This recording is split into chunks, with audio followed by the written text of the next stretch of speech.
Phone tapping కేసులో నిందితులకు చుక్కెదురైంది. ప్రణీత్ రావు, Bhujanga Rao, తిరుపతన్నల bail పిటిషన్ను నాంపల్లి కోర్టు కొట్టేసింది. నిర్ణీత సమయంలో కోర్టులో ఛార్జ్షీట్ వేయలేనందున తమకు బెయిల్ ఇవ్వాలని నిందితులు కోర్టును కోరారు. అయితే 90 రోజుల్లోనే తాము ఛార్జ్షీట్ వేశామని, వివరాలు సరిగా లేవని తిప్పి పంపడంతో తిరిగి మళ్లీ వేసినట్టు పోలీసుల తరపు న్యాయవాదులు కోర్టుకు తెలిపారు. ఛార్జ్షీట్ తిప్పి పంపినంత మాత్రాన ఛార్జ్షీట్ వేయనట్టు కాదన్నారు. బెయిల్ ఇస్తే నిందితులు సాక్ష్యాలు తారుమారు చేస్తారన్న పోలీసుల వాదనలతో నాంపల్లి కోర్టు ఏకీభవించింది. బెయిల్ పిటిషన్ను తిరస్కరించింది.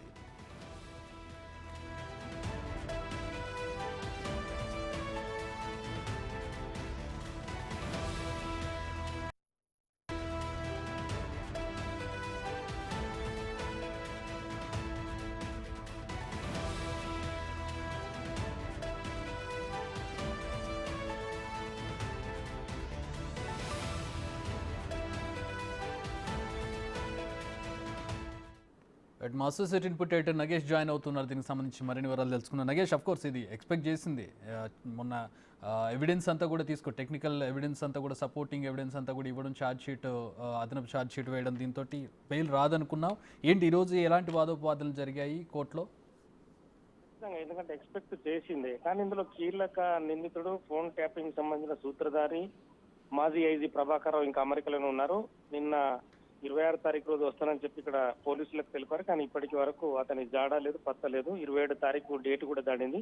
అమెరికా టైమింగ్ ప్రకారం కూడా ఇప్పటికీ హైదరాబాద్ పోలీసులకు కానీ ఇక్కడ వెస్ట్ జోన్ డీసీపీ కూడా ఎటువంటి సమాచారం ఇవ్వకుండా ప్రభాకర్ రావు మళ్ళీ అక్కడ తన ఏదైతే వీసా ఎక్స్టెన్షన్ చేసుకోవడానికి ప్రయత్నం చేస్తున్నట్టుగా ఇక్కడికి పోలీసులకు సమాచారం అందింది. ఎందుకంటే తాను అనారోగ్యంగా ఉన్నాను, క్యాన్సర్ చికిత్స మళ్ళీ పొడిగింపు కావాలని చెప్పి ఎక్స్టెన్షన్ కోసం అక్కడ ప్రయత్నం చేస్తున్నట్టు తెలుస్తుంది.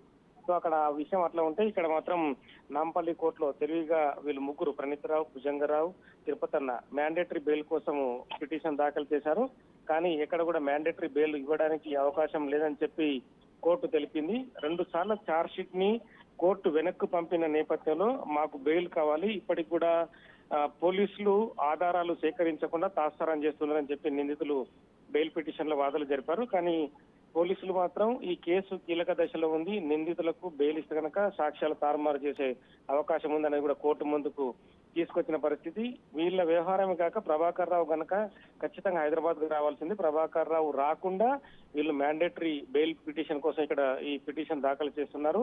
ఎందుకంటే ట్యాపింగ్ వ్యవహారంలో చాలా విషయాలు ఇప్పటికే వెలుగులోకి వచ్చాయి. చాలా మంది సాక్ష్యాలను కూడా సేకరించాం. ఒకవేళ వీరు బయటికి వెళ్తే కనుక ఖచ్చితంగా బెదిరింపులకు దిగుతారు, ఈ కేసుని తారుమారు చేసే అవకాశం ఉంటుంది.